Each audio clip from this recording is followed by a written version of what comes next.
Mervyn King, former head of the Bank of England. So nice to see you.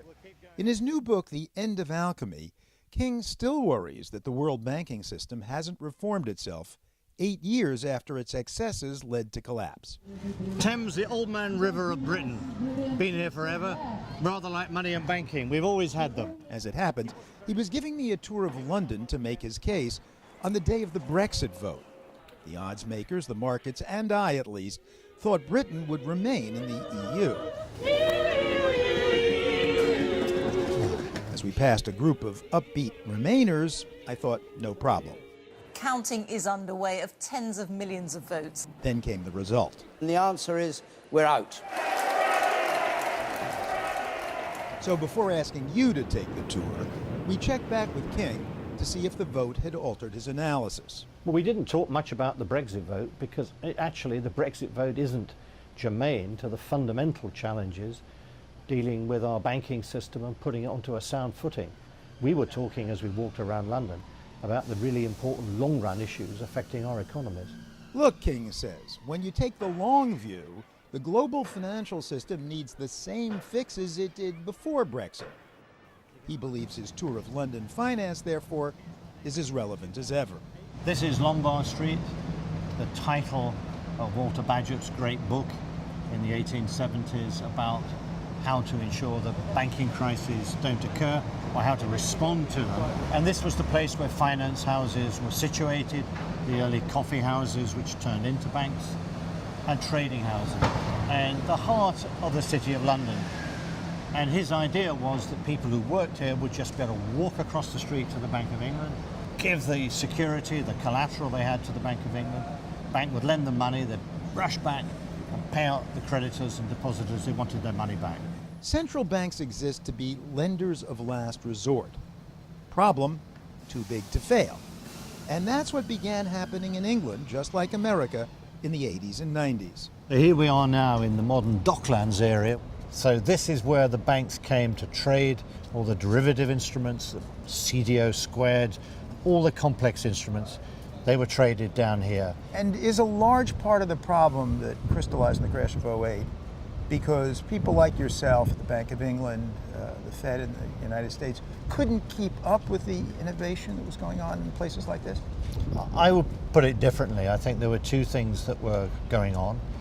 One was that because interest rates were falling throughout the world, asset prices were rising, trading looked very profitable, and therefore the leverage of the banking system rose very sharply. Leverage meaning the ratio of the bank's own money to the money it borrows in the form of deposits or short-term loans. So that made the banking system more fragile. The other thing was that what proved very difficult, and it is always going to be very difficult, is that businesses or particular methods in financial services that keep making money year after year, are they making money because they're just good ideas and are very successful, or are they making money because they're very risky and are just on the edge? But people must have realized that was happening, so how come regulation didn't adapt to the changing environment? It's easy with hindsight to look back and say, oh, these regulations turned out to be inadequate because it turned out that mortgage lending, for example, was riskier than was thought beforehand. But that's the problem of thinking in advance that you've got a detailed system that works, and then you think, oh, that will work, then you discover it doesn't. And you do need something much more robust and much more simple to prevent, I think, the same problem happening again. So King has two proposals for preventing another crash. So this now is the Bank of England. This is the building which has been the home of the central bank since the early 18th century. And this is where you were in 2008? Yes, I was on the ground floor because the governor's office is on the ground floor. And this is where the banks would come in to meet with us regularly. And when they came in to say, we need a lot of money. And the whole point of your book is to make sure that we don't have as frequent or as damaging banking crises as we saw in 2008. King's first proposal is that banks insure themselves against catastrophe by making enough safe, secure loans so they have assets of real value to pledge to the central bank if they need a cash infusion in a hurry. The trouble is that when the banks came here in 2008, they didn't have any safe security against which we could lend. By security, you mean collateral, loans they had made that they could get the money back if they needed to, or somebody could. Yes, so that when there is a run on the bank and depositors lose confidence for whatever reason, it is perfectly acceptable for the central bank to pay the cash to the banking system as a short-term loan. King's second proposal is also simple. Force the banks to keep enough cash on hand to cover loans gone bad. Banks did not have enough equity finance. So when you say equity, you mean the cushion of the bank's own money.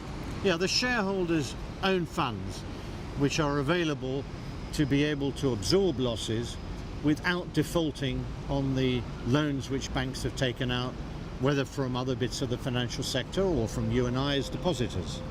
When a bank fails to be able to return money to its depositors or other people from which it's borrowed, then the bank fails and you get into a problem of potential default.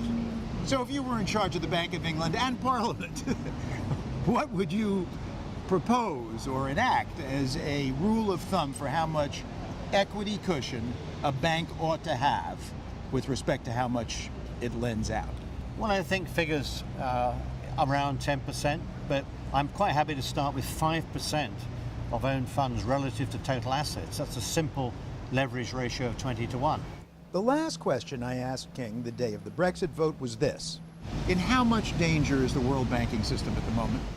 On a scale of 1 to 10, I added. So it depends on the time scale. I think in terms of the current immediate problems, only 3, 4, 5. But if you would say to me, do I think we're going to avoid a serious problem in the next decade, then I think the answer is probably not, and then it's much more like 7 or 8. And does he still give the same scores now that the UK has voted to exit the EU?